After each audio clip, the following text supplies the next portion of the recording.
waxaan maanta halkaan iskugu nimid inaan barnaamijkan oo ah barnaamij Skilling Employment and Aid Enterprises ay qabato sanad walba hawshaana ay wado in aan muxuu ahaa dadkii ka soo shaqeeyay ama nala soo shaqeeyay aan awood u yeelano in aanu niraahno thank you in aan ugu hambalyeeyno in Ilaahay rabbiga roonaha naga soo badbaadiyay dhibaatadii tirada badnayd oo aan ku COVID-19 ku ay nagaarsiisay inaan ka nabad qabno maanta alxamdulilaahi rabbil caalamiin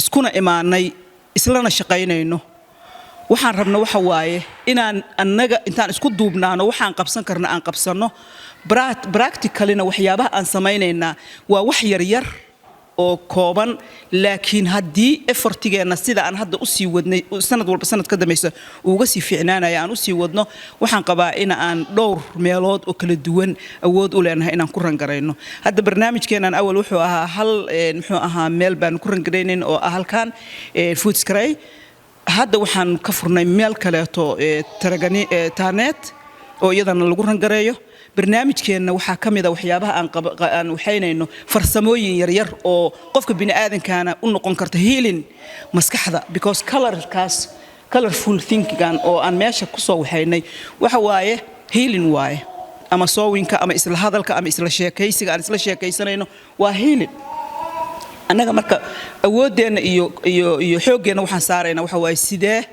barnaamijkeenu uu u noqdaa barnaamij successful ah oo idinku aad sabab u tihiin Today, this gathering was just to say thank you for everyone who did his best in this project we have been doing since that year in 2014. And also I wanted to thank to those who helped our journey to reach the position that we are in now.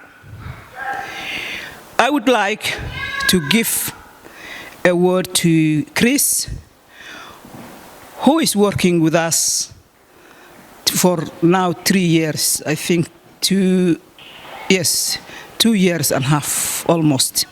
We would like to thank you for your effort and what you did for us and Yarraville Community Center, and we hope that we will continue our partnership and working together. Thank you. Thank you, Halima. I have to say that over the last 3 years, it's been an absolute joy for me to be able to work with Halima and the team and to see the progress that everyone's made. I'm so impressed with the sewing. I've been impressed with all the way through the journey that everyone's been taking. It's a highlight. It's a highlight of my working life to work with you all. In one step removed, because Halima and her team work directly with you and some staff from YCC work directly with you. But it has, as Halima said, it's been a really tough 2 years.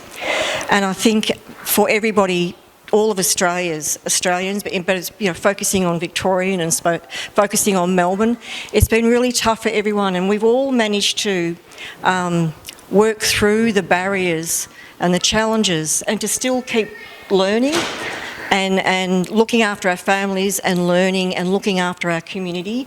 So I'm really impressed and I'm really proud to be working with you all, because I think there's lots of barriers and challenges and you overcome them. You turn up each week and you learn English and you learn sewing and you've been learning cooking and I think your energy to keep going is amazing, and just sort of Australian hats off to you all because you're doing really well, and I'm really pleased to be invited here today and to be part of this celebration.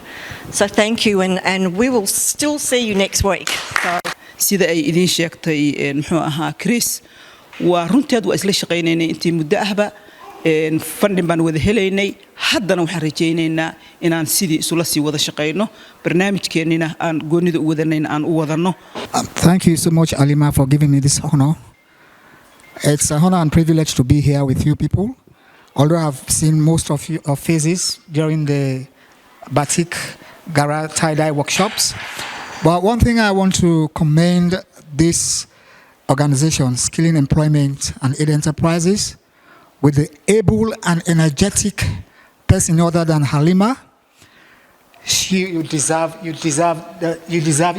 it. Yeah. And this hard work of yours, which you have employed to these women, impacting them, their knowledge, will never go unnoticed. That what we are doing today will impact our generation yet unborn in the future, because these skills we are trying to impact to your people, our people, we don't want it to die. We will continue to work with you, with your people, as long as there is life, there is hope.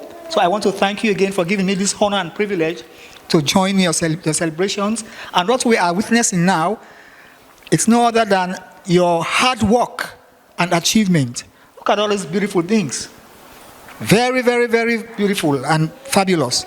So if we continue to do this, it will not only impact us, but it will impact Australia at the four corners of Australia as a whole. I want to thank you again for giving me the honor and opportunity to share a little bit about our experiences. Thank you very much, Halima.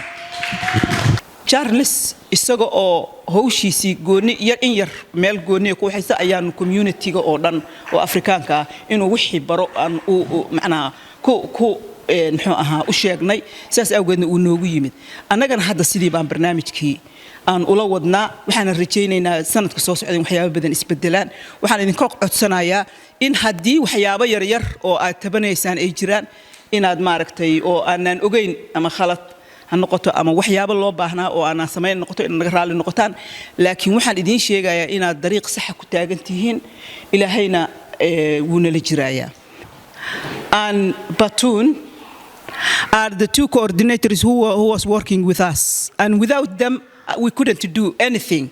And Fatuma and Batoon, they have been doing this since we started working with this organization, and I am so happy that to let you know they always remind me without you they could not succeed the project and what we are doing.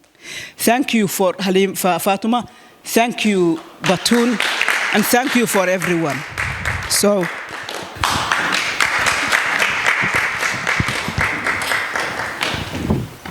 magacayga waxa la yiraahdaa Shiino Siraaji Aadan meeshaan harqaanka waxaan dhiganayay muddo oo neeli 2 sano ah ayaan dhiganaynay waxaan ka baranay waxyaalo oo aad u fiican ha noqoto wax aad hadhow ku shaqo tagi kartid ama waxyaalo gurigaaga kaaga baahan oo sameynaysid sida marka ilmahaaga dharka adigii wixii kale aad ku sameynaysid marka waxaan ka baranay skillity aad u fiican haday noqoto dharka jaristiisa tolistiisa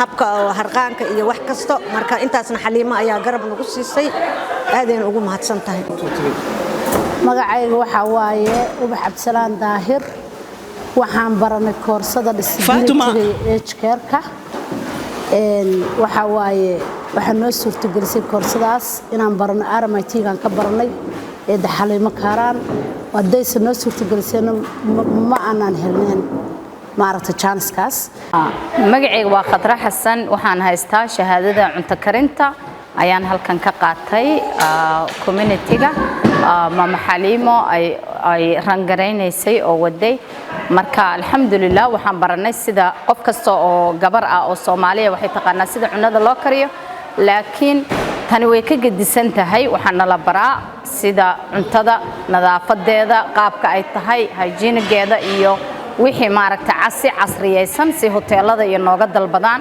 markaas kadibna waan ku shaqaysan karnaa shahaadadan waxaan halkan ay ku soo bandhigeen qaar ka mid ah dharkii ay toleen muddadii ay ku jireen farsamada dhar tolista sida saakooyinkan yaryar iyo kuwa kale oo halkan maanta lagu soo bandhigay Ibrahim Umar Baafe qubanaha VOA magaalada Melbourne dalka Australia